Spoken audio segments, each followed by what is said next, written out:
Out of leg lift here, you can see right out of leg lift, you're trying to keep your foot from getting active, but you're pulling through your abductors here, like hard. Yeah. Like you're trying to swing out and around, and then you're kicking.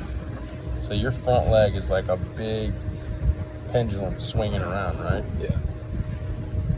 So what that does is right here, when you're supposed to be this shin angle, your hip should be out here, so that shin angle is in line with your hip to push through your hip. Right now, with your shin angle down and your front foot out, this is just going to collapse, and that's just going to swing out, and you're just flying open. That's basically flying open. Okay. So then you land right here, and everything's open, and everything's forward. Yeah. So that's the problem, is if we throw our front leg around, it literally just pulls everything with it. Okay. But if we drive our back hip around, it creates a foundation that you can ride on, and you can then counter rotate your trunk against, and you create all that separation. But once you do it like this and you swing your front leg out there, everything gets pulled through early. Okay. Like the trunk has to go early, everything has to shift early. So it's like all arm basically right now? Well, it forces you to be all arm because you've lost the kinetic sequence, and now your arm starts dragging, because your arm's like, well, I can't go that early. If I go that early, I'll throw 25 miles an hour. So it pulls back, and then it puts all the work and stress on your arm. Okay. So then your arm gets hyperangulated or behind your back, and that's really bad for your arm. Okay.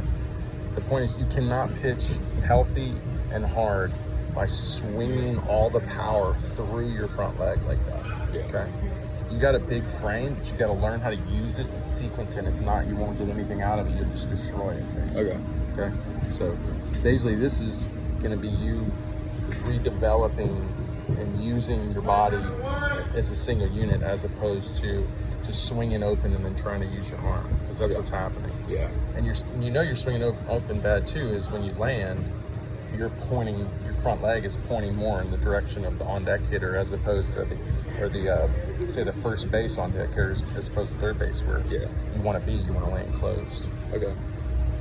And then two, when you land, your trunk is already open. That's why your arm is getting stuck behind your back. Yeah. When a high velocity guy lands, their trunk is still closed.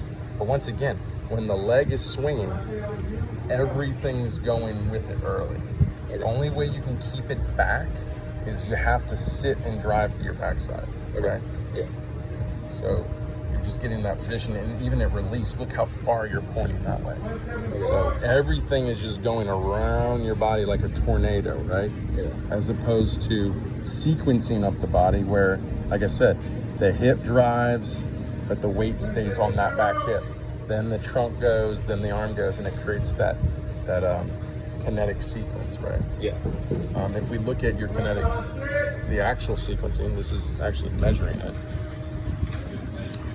The red is your hip and the green is your trunk. The blue is your arm. What's the first thing to go is your arm, your glove arm. You can see it right now. You can see it pulling up and across your body, right? Yeah. There it is right there. Swinging out with your front leg and across your body. Okay. Then, because of that, your front leg and your glove pulling across your body, your trunk peaks first, then your hips peak second. Okay. And it's supposed to go like this. It's supposed to go hips over here, then trunk, and your trunk and arm go together, your glove arm, and then throwing arm.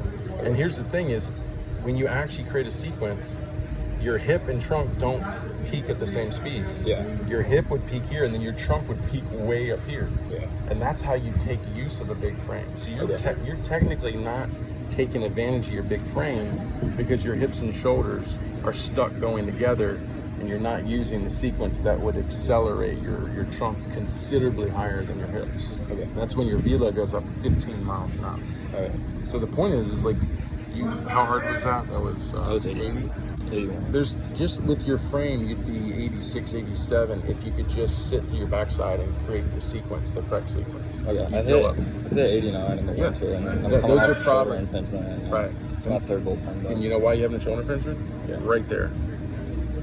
Okay. The scapular bone is pushing into your rotator cuff right there, and that's impinging your rotator cuff. Okay. So if you want to see a picture of it, that's a picture of shoulder impingement. Okay. The shoulder is not built to go back there. Yeah. So you're impinging it. So your impingement is strictly related to your poor sequencing. Okay. So that's good news. You fix this sequencing, you're not only going to throw a lot harder, but you're going to get away from that injury that's hurting you. Okay. Makes sense? Sounds good. So we got to learn to sequence this correctly, and that's what we're going to learn in the camp.